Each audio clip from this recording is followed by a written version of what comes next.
A picturesque hideaway in Capitola. It was so crazy good. Contemporary Mexican cuisine in Salinas. I call it a party in a volcano. And a cozy seafood spot in Pacific Grove. Probably the most famous fish and chips on the peninsula. Just ahead on a special Monterey Bay Area edition of Check Please. My favorite apple is the one picked right off the tree.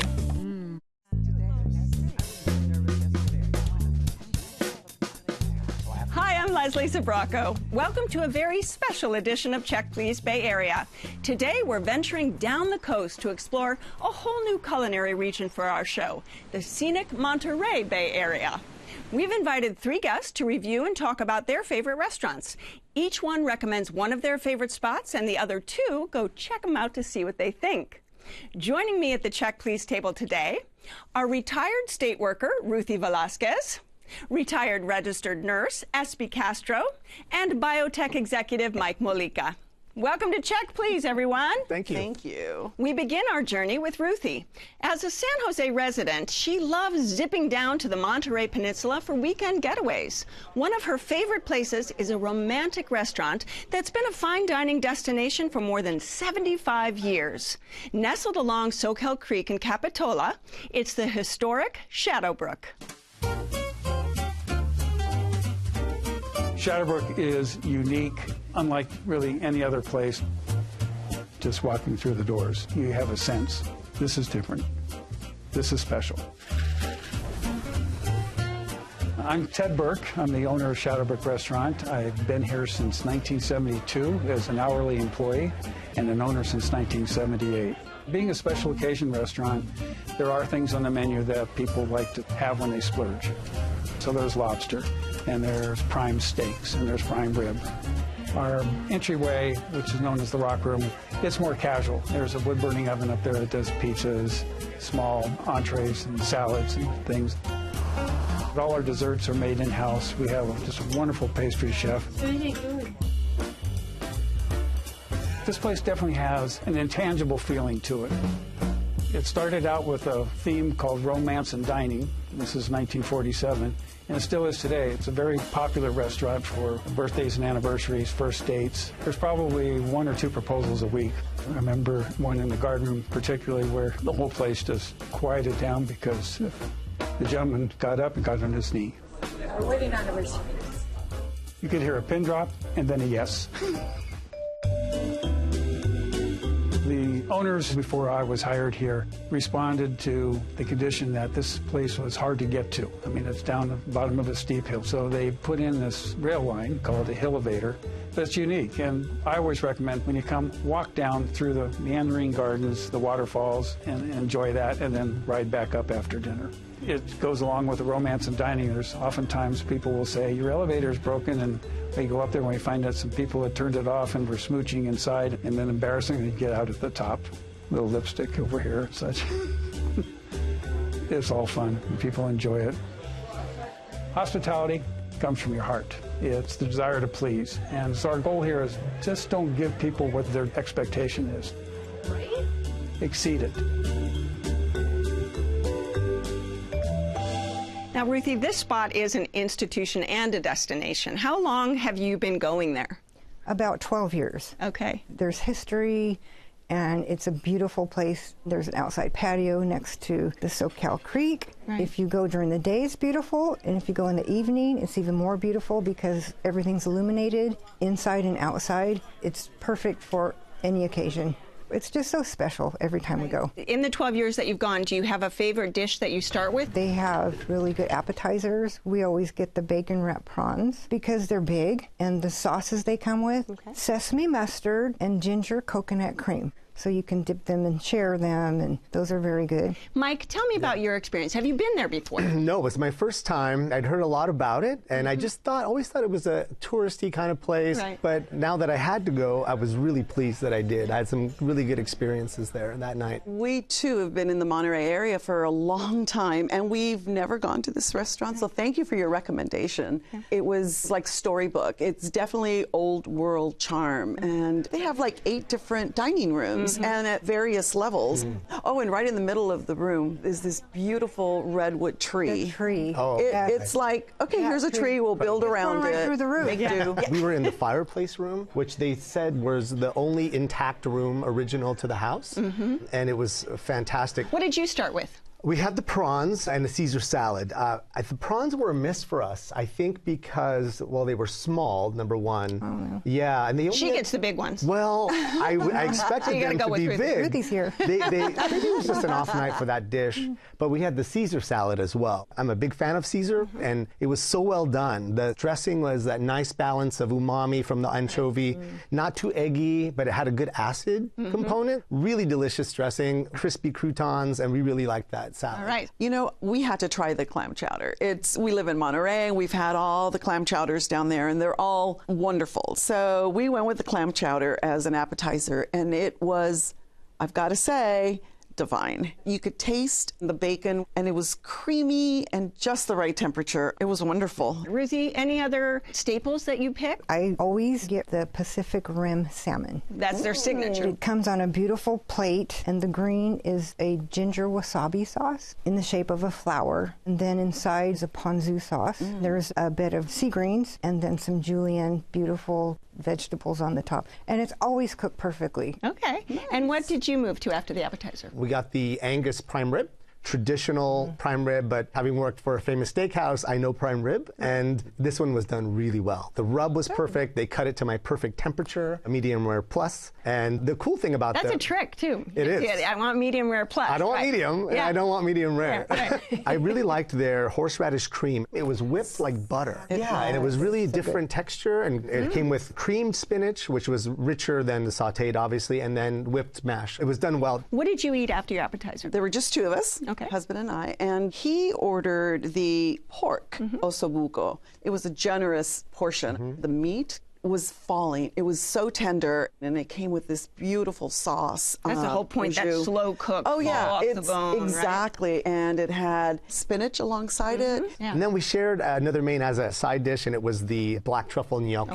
And I was so shocked at how well they did these gnocchi, because they're tough to do, right? Right. But I was blown away. They were really good. And they had a really rich cream sauce and trumpet mushrooms, some breadcrumbs on top. It was an awesome dish. Any other dishes that you want to describe, Ruthie? Dessert. Oh, Dessert. Okay, I was just about to get to dessert. All right, take it away. Creme brulee, my favorite. Anywhere I go, I always order creme brulee, but their creme brulee is just so superb, and you can taste the fresh vanilla, and they give you a little amaretto Italian cookie with it. Okay, so quite opulent food and this European feel. Talk a little bit about service. The service was outstanding. I don't know how they do it with that many people in that restaurant, running around with so many floors, and the bread basket's always coming around to see if you want more. Yes, and the servers are always checking on you, which is great. All right, and what about your experience? Well, you know, we had very late reservations. Right. 8:45 at night on a Monday night. They had been booked. We tried for like a week and a half, and they were booked. I just felt like the speed in which the meal and the plates were delivered was really off that night.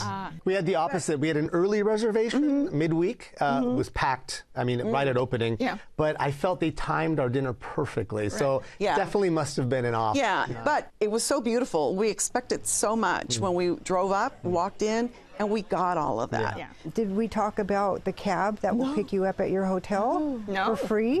If you're staying in Capitola, like close by, then an old vintage cab will I come saw and pick it. you up. They don't charge you, like you can tip them, and then they can take you back. Yeah. All right, well, it sounds like you'll all go back, Yes, right? definitely. Give it another try. Okay. If you would like to try Shadowbrook, it's located on Wharf Road in Capitola, and the average tab per person without drinks is around $45. Buttery roasted bone marrow may not be the first dish that comes to mind when you think of food from south of the border, but at SB's favorite spot, it's just one of the many unique twists on classic Mexican cooking dreamed up by the family matriarch and chef. Located in Old Town Salinas is Villa Azteca.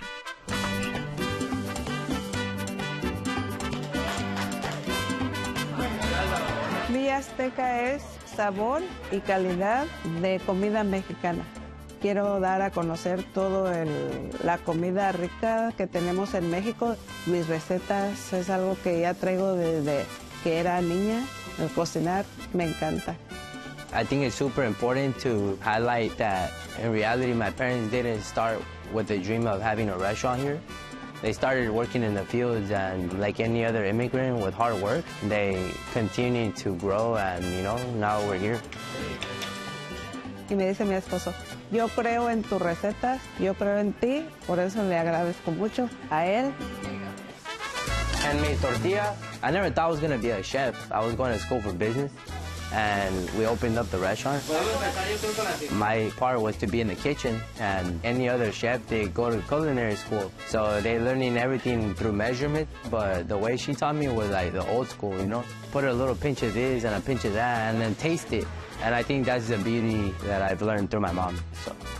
Mole amarillo is a yellow mole. My favorite dish on the menu is the mole amarillo. Camarones, por favor, grandes. Because that was one of the first dishes that I created, which was a hit. Make sure it looks presentable, and voila. El ribeye es mi plato favorito aquí en Villa Azteca en la cena porque tiene frijoles recién hechos que aquí mismo cocinamos todos los días y tiene dos tipos de salsa y están recién hechas, o sea, es comida fresca. Pan-seared with all the great flavors. This restaurant really embeds the family values of unity, and what's better than be united with your family and cooking with your mom. My mom is everything to me. Now, Espy, let's talk a little bit about Salinas, because, that's maybe not a destination that people think of in the Monterey Bay. Yeah. Tell us about the Old Town area. Old Town, for the last maybe 10, 15 years, was going through a revitalization. Bienvenidos, su mesa está lista. And there was a lot of talk about a new restaurant, not your typical Mexican restaurant. It was going to have more flair, certainly representing different regions of Mexico. Right. And so they're very authentic, and yet they present them to you in a very modern way. One of my favorites is the molcajete. I call it a party in a volcano because molcajete, typically it's out of a volcanic stone. It comes to your table and it's steaming hot. It has carne asada, chunks of chorizo with 4 big shrimp, strips of chicken. You got everything in there. Oh my God.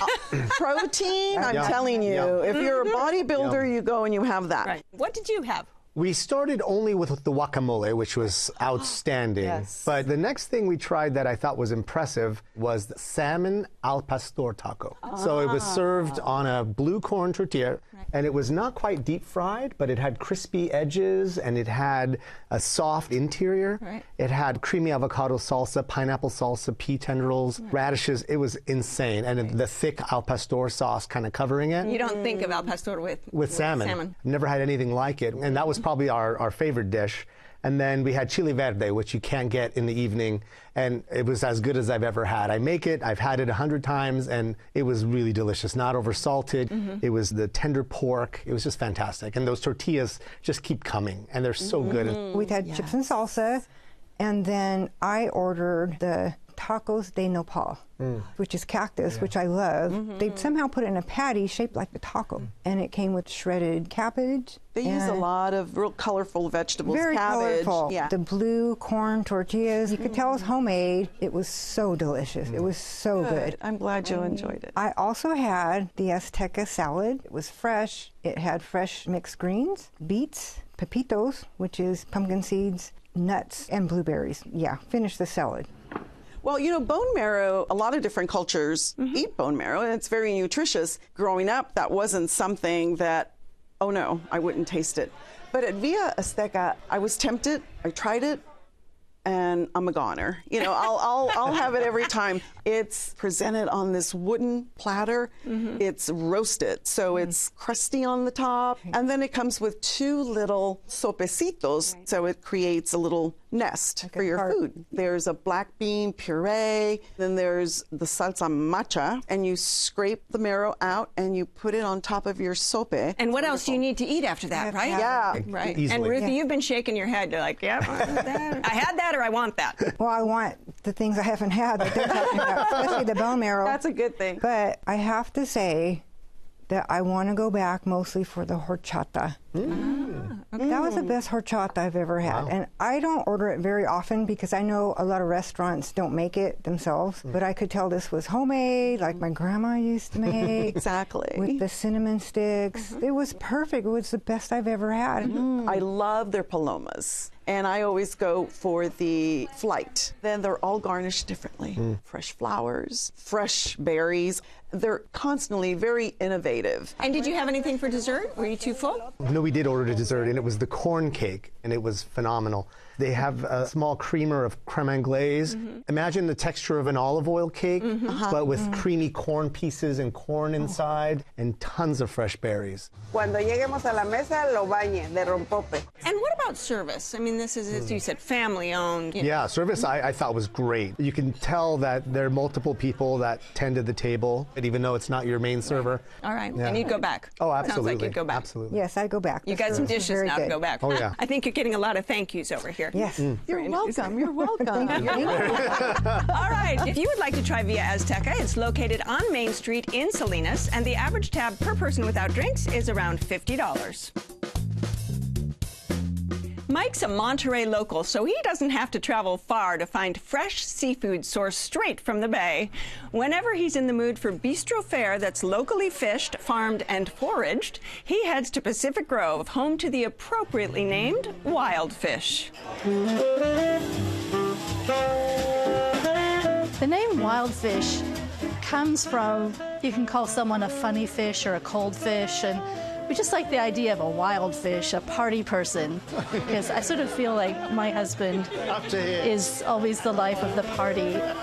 All our fish is fresh in daily. Living in England, the coast is full of fish restaurants.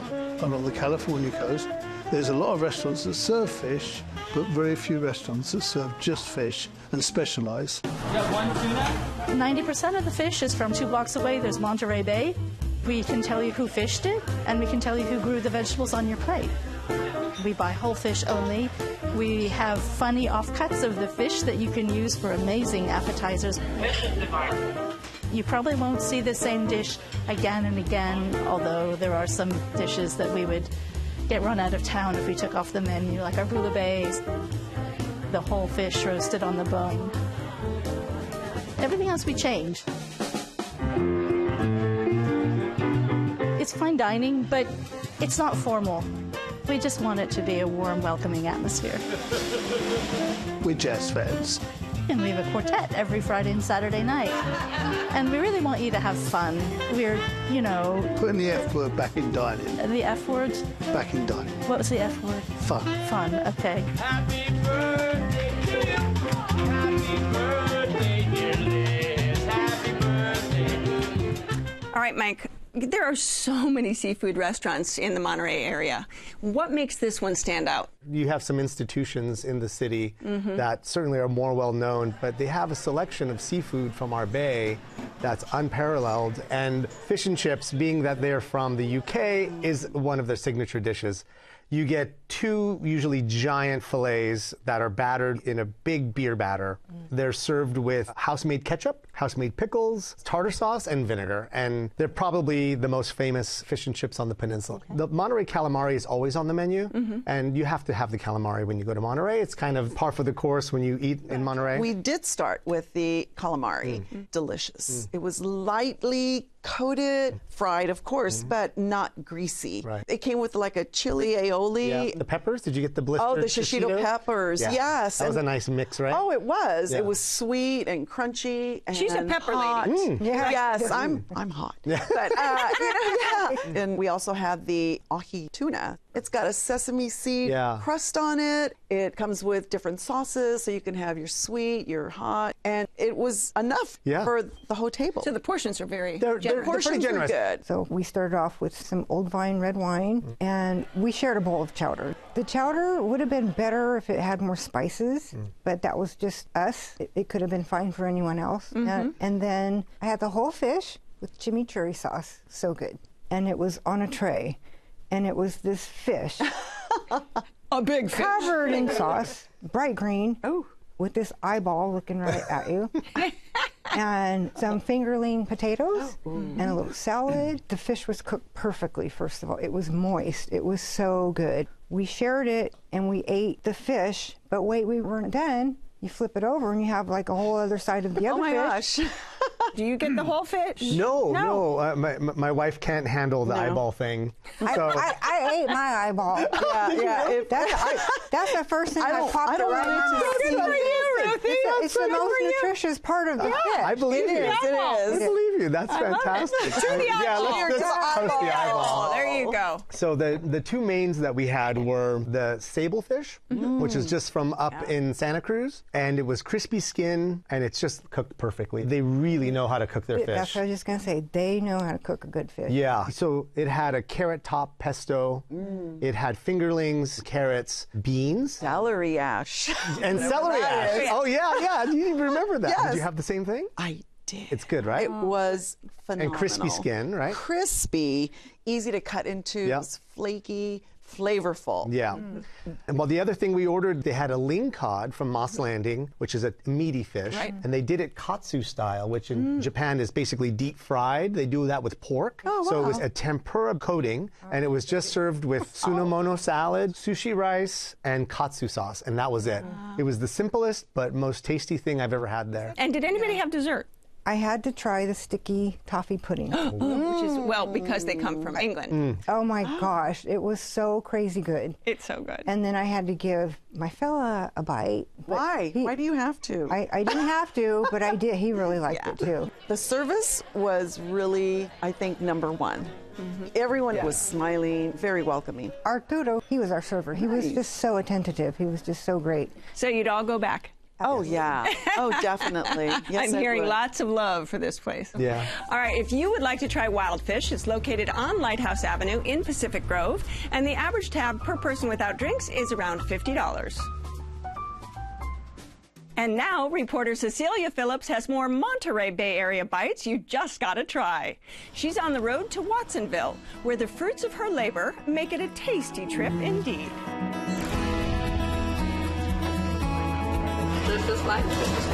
Gizdich Ranch is about family. We have been here, 3 generations now. The grandparents moved out here in 1937. And then the oldest son and his wife, Nita, farmed it. And then my husband and my youngest boy are now farming it. So when people come and visit the ranch, what are some of the things that they can do and see here? We have a lovely little deli that people really enjoy out here. Certain times of the year, we'll have a pumpkin patch, or we have pick yourself apples and berry farm. So you can come pick olala berries in June, boysenberry, and strawberries in the spring. So these are golden delicious? They are. I feel like this is one of the forgotten apples. It still has a tinge of green on it, has a little blush on it. It's perfect. Golden Delicious at this stage is great for baking, and you don't need to put as much sugar in the pie because it's already a sweet apple. All right, and then any techniques for me as I try to pick one of these? Well, yeah, just don't pull it straight off, but give it a little twist and turn your wrist with it. Okay. There you go. Perfect. Oh, wow, they just popped off. Yeah. All right, you ready? I'm ready. Okay. That's lovely. That crunch. Right? It's not a grocery store apple.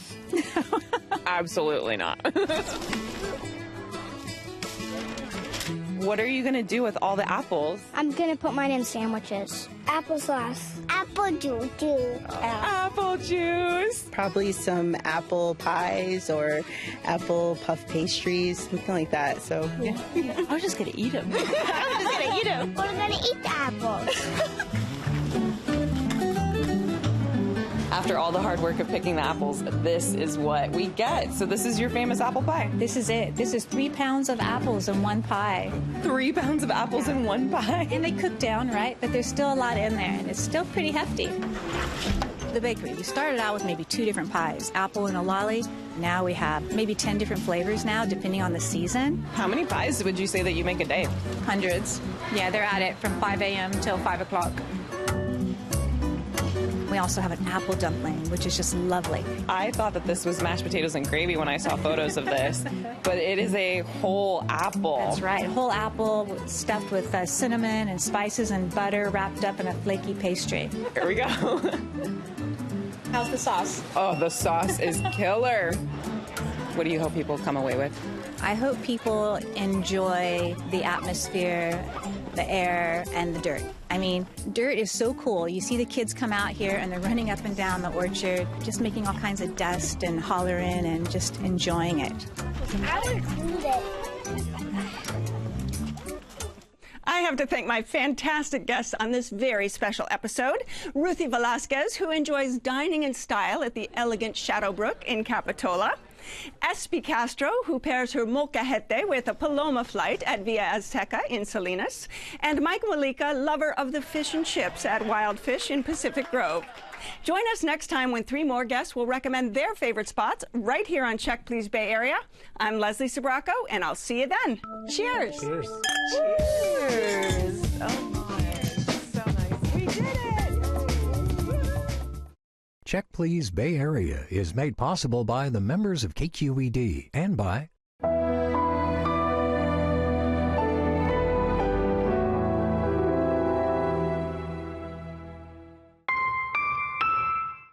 Graham's Port has been family-owned and operated for over 200 years. Available at vintage and finewines.com or your local fine wine retailer.